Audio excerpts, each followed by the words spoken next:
What happens when a deadly tree scorpion invades a green ant kingdom? It's a call to arms, to defend the empire.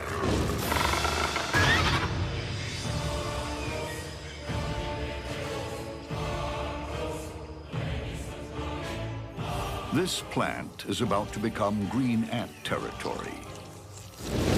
In less than a day, they will swarm over its leaves and bend them to their will.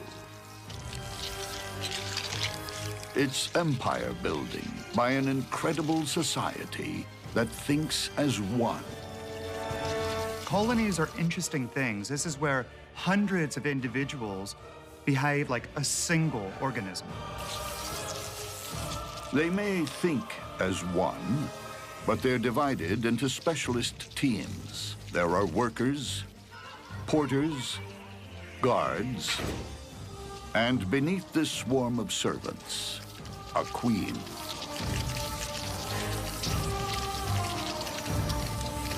In an ant colony, the queen is by far the most valuable thing. She sits there day in, day out, pumping out hundreds of eggs. Construction on the Queen's castle is underway. It's an ambitious undertaking, but every green ant is a born engineer with equipment to match. Up front, its mandibles are like a hydraulic press, lined with razor teeth.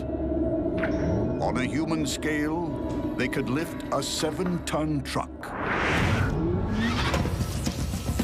In the ants' world, they can slice off a limb or hold up a roof. Imagine us being able to lift something hundreds of times our body weight using just our mouth.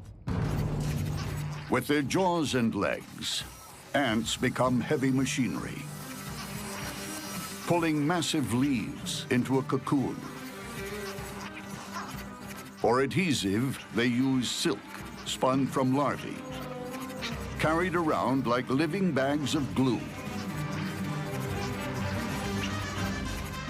But this Army Corps of Engineers isn't just building a new kingdom, they're defending it. For other bugs, it's become a no-go zone. Any breach is met with overwhelming force. The strength of green ants is in numbers. While some of them will pin the prey down, others will come by and bite it over and over and over again until it's defeated. Like a crack commando unit, a squad immobilizes the beetle, while others start slicing it up. Green ants can capture and butcher a beast in just minutes. But some creatures can be too hot to handle. Like this killer, descended from the first bugs to crawl on land 300 million years ago. The tree scorpion. It's a wily opponent, built for a quick kill. It has size and sting on its side. It captures prey by stinging it with this venom, grabbing it with the pinchers, and then tearing it apart and eating it. The tree scorpion stalks the lower rainforest canopy. There's nowhere it's scared to go. It fears no one. Scorpions are hunters. Scorpions will basically take whatever they're able to successfully capture. Insects, other scorpions, they'll attack a wide range of different animals. Its confidence and lethal advantage come from super-sensitive hairs on its legs and body. The slightest movement registers, even the flap of a fly's wing. And leading it straight to the kill zone are sensors beneath its body called pectins.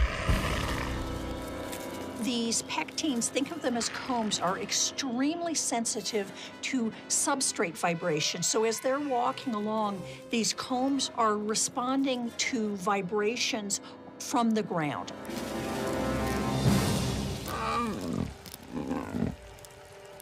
The tree scorpion has bizarre table manners. Its mouth has claws.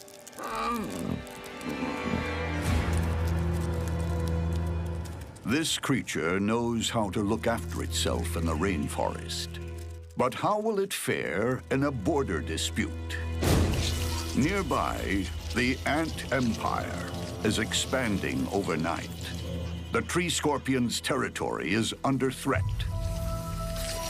And any dispute will quickly turn into all-out war. When a green ant colony attacks a much larger animal, anything that can be bitten will be bitten.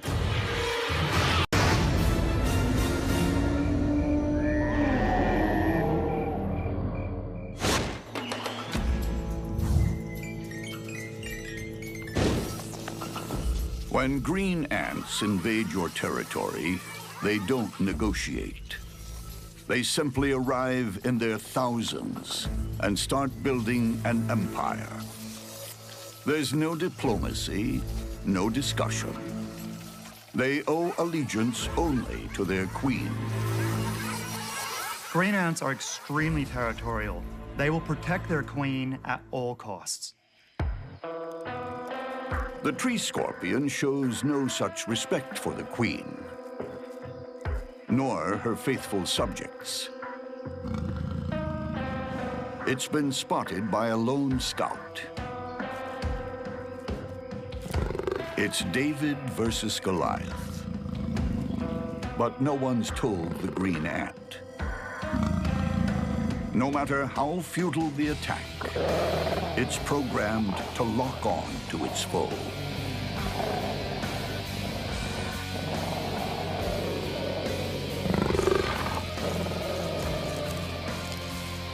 The scout is easily dispatched, but it has sent out a chemical distress signal. It's like sounding an air raid siren inside the colony.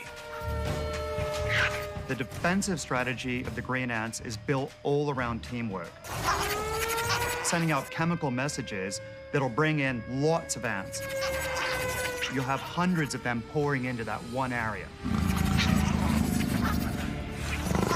Ant numbers swell quickly. Each attaches itself, trying to outmaneuver the giant intruder. Sensing an advantage, the ants deploy their weapon of mass destruction, a cloud of formic acid. Sprayed from each ant's abdomen, the cloud is like pouring molten lava on the scorpion's wounds.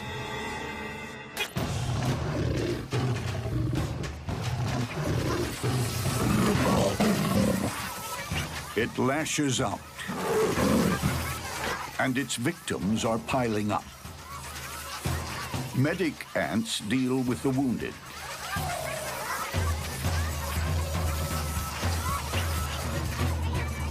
But more soldiers swarm in to replace the dead and dying. The onslaught overcomes the scorpion's last defenses. The ants are able to hold on to different parts of the scorpion, so it isn't able to sting.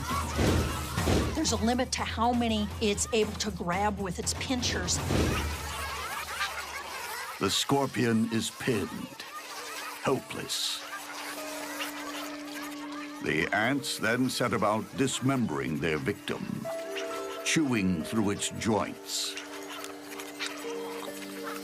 They start carrying away the ultimate trophy of war, the scorpion's stinger.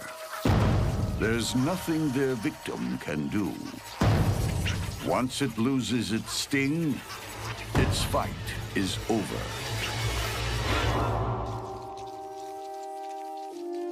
Many ants have made the ultimate sacrifice. That's how the colony works. One individual dies, an empire is defended. Long live the Queen.